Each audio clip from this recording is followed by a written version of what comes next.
Aí o torcedor fica, o Botafogo conseguiu o Alex Telles agora.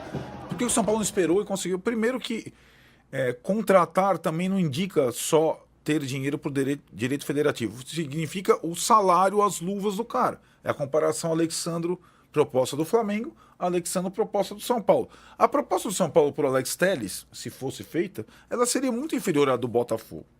Então, e assim o São Paulo, ele está numa raia um pouco isolada no futebol brasileiro.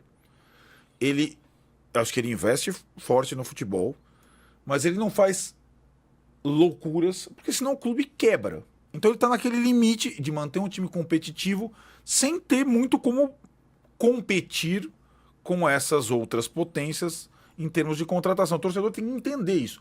E mais, eu acho, para fazer o Éder acompanha bastante. O São Paulo tem um bom negociador, que não aparece. Ele é bom negociador. Que é o Rui O Costa. Rui Costa é muito bom negociador. E quando o São Paulo define um alvo e o cara dá um sinal, ele consegue. Pode ser em 24 horas que ele consegue.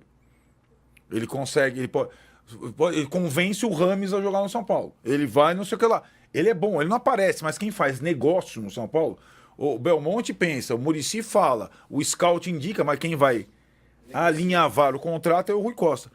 E ele é um bom negociador.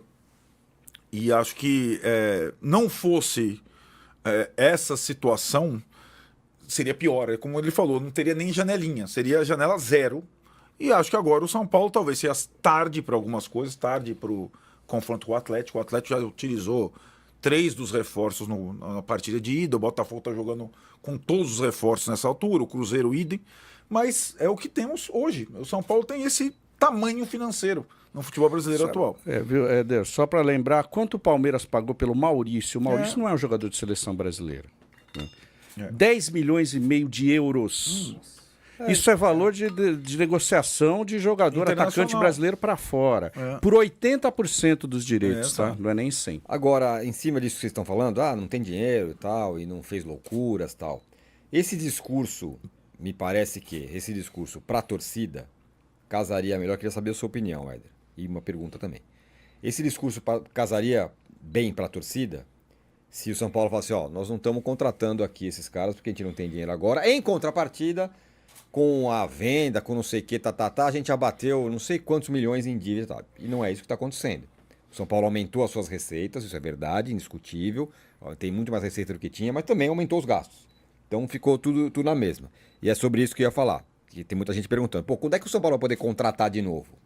Talvez não vá a curto prazo, talvez nem a médio, porque está andando no pasto de tartaruga.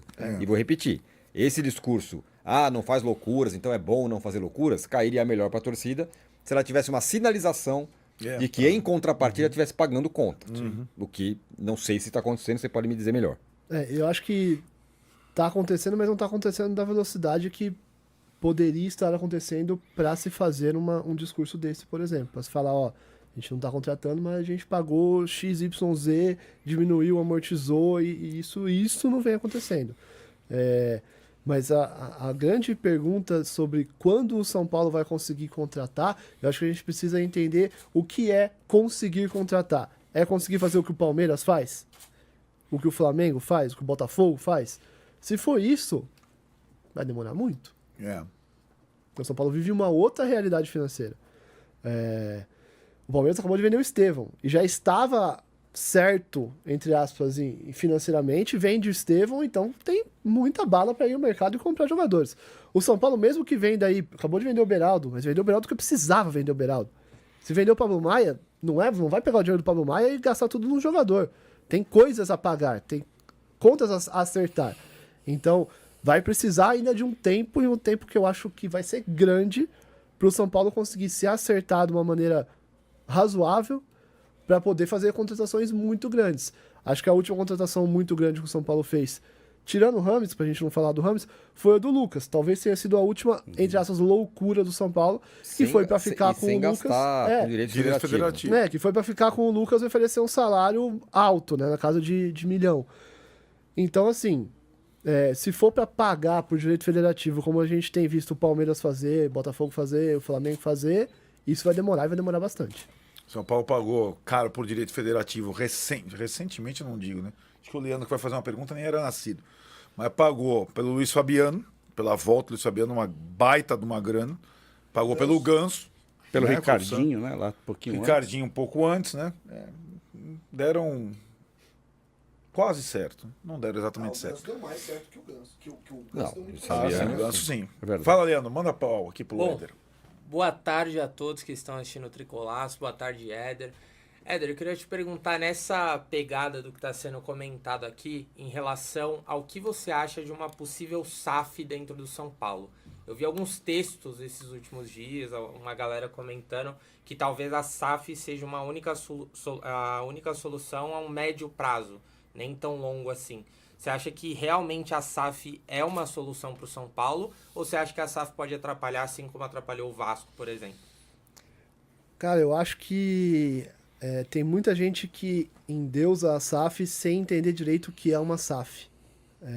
Eu acho que são muitas nuances para você dizer que a SAF vai ser a salvadora da pátria em qualquer clube, não é só no São Paulo.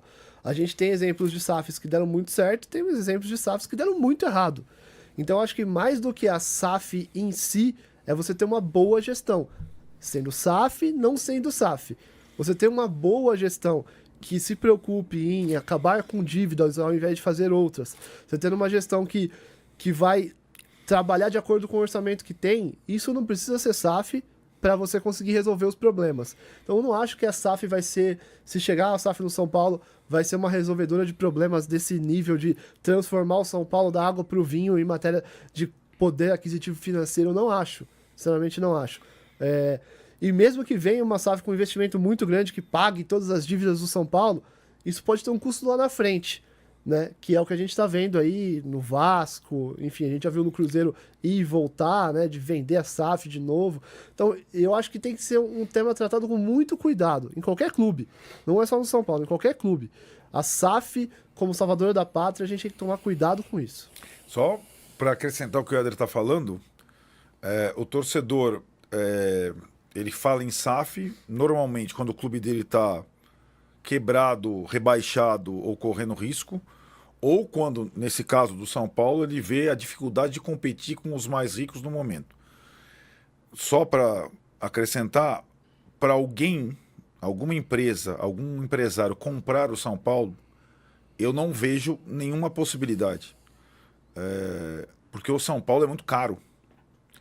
O São Paulo é um time que tem estádio particular rentável. Tem 2 centros de treinamento rentáveis. Terceira maior torcida do país. O São Paulo não tem preço. O São Paulo não está na situação do Corinthians, não está na situação do Vasco. Então, para comprar o São Paulo, quem seria o... Não tem Textor que compre o São Paulo. Lamento, só para avisar. Sabe quanto o Textor pagou para o Botafogo? Não compra 10% do São Paulo. Então, as pessoas não é simples. Vai chegar e você perde autonomia sobre o clube de futebol, certo? O torcedor perde autonomia sobre o clube. Não que ele tenha, mas existe ainda um caminho associativo de você, que tem que ser incrementado no São Paulo, o clube mais fechado do país, para a participação de torcedores sócios no seu processo político. Agora, imaginar que isso aqui que está atrás, aqui, ó, quanto custa um negócio desse? Não é Sem simples contar que assim, fala, não. parte-se do pressuposto que vai chegar um cara aqui, um gênio da administração, que vai transformar o clube no Manchester City. E tem empresário bom, empresário ruim, cara que vai querer fazer dinheiro, cara que... Então, também é muito fácil, né? Falar, vamos vira SAF, como se o cara que viesse para qualquer clube seria o melhor administrador do mundo. Né? E assim, o futebol custa tão caro que você imagina que o John Textor, por exemplo, está ganhando dinheiro com o Botafogo? Não. Né? Para ele ter esse retorno. Ó, o Luiz Henrique, cadê aqui? O Thiago Almada custou 25 milhões de dólares. O Luiz Henrique custou 20 milhões de euros. 20 milhões de euros. Acho que como é que o Botafogo retoma esse dinheiro, 20 milhões de euros que pagou num jogador? E soma todo mundo, tá trazendo o Adrielson. Claro, é uma holding aí internacional e tal, mas para você olhar esse negócio como capacidade de retorno, com a lógica de alguém do mercado, É um troço que não entra muito na cabeça. Tanto que os grandes clubes aí, mundo afora, na Europa, tem dinheiro de fundo soberano, tem geopolítica envolvida, Claro. tem ditador não sei da onde que a empresa tal e compra, e daí parece que é uma beleza, né? Exato. Agora, o dinheiro, o futebol, para ser capaz de dar retorno com o investimento que é preciso, meu, é um troço que é muito difícil. Tem muita coisa envolvida. E o Arnaldo falou o seguinte: virar SAF significa o seguinte: é você vender o futebol para um dono, tá? Não, acabou. Alguém é dono do futebol e vai fazer o que quiser, o que bem entender. O futebol brasileiro está funcionando com esses mecenas, né? Paulo Nobre e Leila. O Menin lá no Galo. no Galo. Agora o Pedrinho BH no Cruzeiro. São caras. Eu não sei como é que essa turma vai ver de novo, vai ver o dinheiro de volta que investiu e tal. É um troço. Então, mas significa isso. Virar SAF significa você vender. Agora tem um dono. O Botafogo tem um dono. O Cruzeiro tinha um dono que era o Ronaldo. Ele vendeu para quem ele quis. Agora está lá o Pedrinho BH. É torcer para que eles sejam realmente apaixonados e que pensem sempre no bem do clube. Mandem suas perguntas aí, já faço aqui a do Júlio Caleja, que tem a ver com isso, Éder. Está em fase de negociação uma parceria com um fundo de investimento com 250 milhões para quitar dívidas bancárias. Falem sobre isso. Em que pé tá? Teve uma reunião ontem lá, né? Teve uma reunião, mas assim, eu não tô com muitas informações sobre em que pé que tá. Mas eu sei que tem essa negociação e é uma das esperanças, né? Para se conseguir colocar, pelo menos num outro patamar de grana. Mas eu não sei o quanto avançou ainda não, Tirone. Essa é a bandeira econômica da gestão Casares, né?